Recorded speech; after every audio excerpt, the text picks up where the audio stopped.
So I don't know if Joe Crowley knows this or if he's fully internalized it yet, but you lost to Alexandria Ocasio-Cortez handily by over 15 percentage points. And before you lost your election in New York's 14th district, you publicly said that you would support Alexandria Ocasio-Cortez if she was to be the nominee.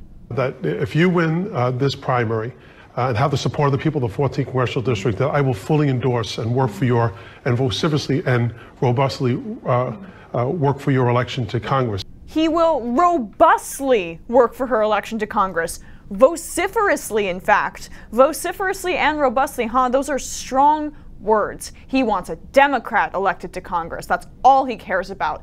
Joe Crowley, a man who wanted to be the leader of the Democratic Party in the House, only cares about getting Democrats elected to Congress. He's for the Democrats. He's made that very, very, very clear. Very clear. We know that the first midterm election of an incumbent president, on average, sees 40 seats swing in the opposite direction.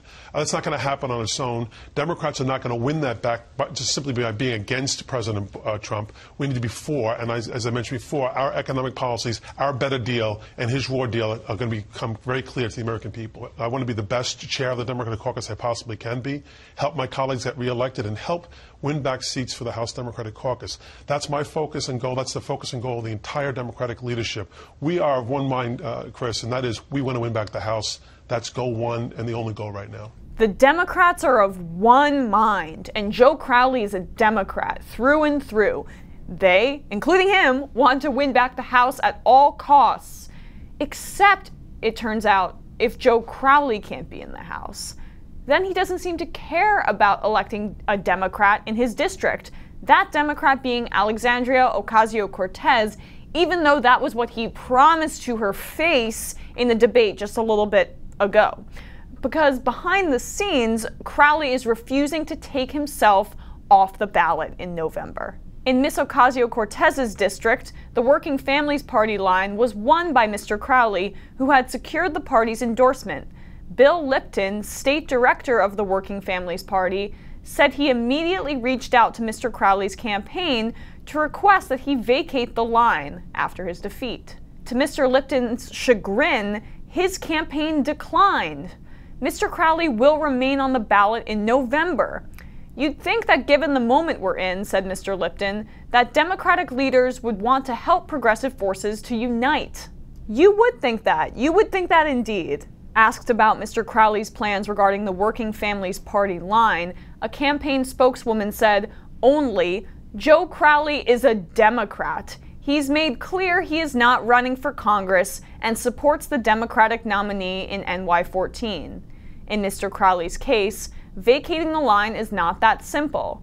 The Working Families Party must go through a convoluted legal maneuver, essentially nominating the unwanted primary winner for another electoral position on the ballot, often one that he or she has little chance of winning, like a county clerkship in a region of the state dominated by the other party.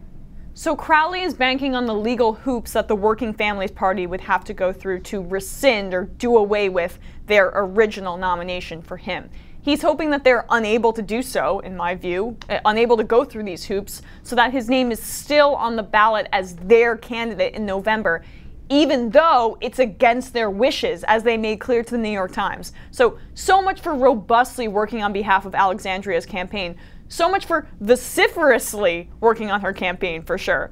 And how about the Democratic Party, Crowley, the party that you thought you were fit to lead? Because clearly your loyalty completely dissipates when you are no longer a powerful member of that party. Do I think that if Crowley is on the ballot in November on the Working Families Party ticket, that Alexandria Ocasio-Cortez will lose to him? No. But do I think that there is a chance, no matter how small, that he splits some of the votes in that district and could in some universe give that district over to the Republican candidate running, Anthony Pappas? There is a tiny chance that that could happen, when there should be not even an iota of a chance in that district, especially because the man who lost is a purported Democratic Party loyalist who wanted to be the most powerful Democrat in the country. It's arrogance, it's pride, it's selfishness. And I don't know if Crowley said this specifically, but Crowley was a part of the Democratic establishment calling on Bernie Sanders in 2016 to give it up, and that he was hurting the party when he was still running and had a mathematical chance to win versus Hillary Clinton in that primary. Is that the same class of Democrats? Are they going to say the same thing to Joe Crowley now?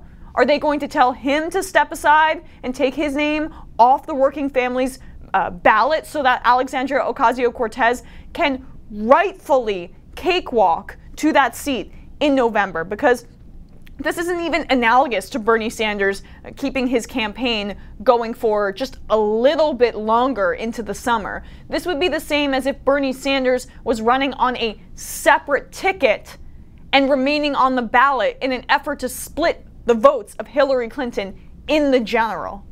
Can you imagine the establishment outrage? Are we going to hear a lot of outrage about their good old friend Joe Crowley, that loyal Democrat? I think not. Alexandria has responded on Twitter. Representative Joe Crowley stated on live TV that he would absolutely support my candidacy. Instead, he stood me up for all 3 scheduled concession calls. Now he's mounting a third-party challenge against me and the Democratic Party and against the will of NYWFP, Working Families Party. I guess his rock concert concession party where he sang Born to Run by Bruce Springsteen didn't really mean much. Stick to New York politics, Joe. Bruce is Jersey territory anyway, okay. But in all seriousness, Crowley has denied Ocasio-Cortez's claim. Shocking. Crowley denied Ocasio-Cortez's claim on Twitter, saying he has no plans to run with the WFP. Was honored to have their support. I'm not running, Crowley wrote. For the record, you can only be removed from the ballot if 1, you move out of New York. He doesn't even live here, so that's fine. 2, die. 3, be convicted of a crime. 4, accept a nomination for another office in a place I don't live, he added. Crowley also took a shot at Ocasio-Cortez and said he was not willing to air grievances on Twitter. Alexandria, the race is over, and Democrats need to come together, Crowley tweeted. I've made my support for you clear, and the fact that I'm not running. We've scheduled phone calls, and your team has not followed through. I'd like to connect, but I'm not willing to air grievances on Twitter. A Crowley campaign aide told The Hill that Ocasio-Cortez's claim about him standing up concession calls was a lie. Well, you're so above it all, Joe. You won't air your grievances on Twitter. Huh.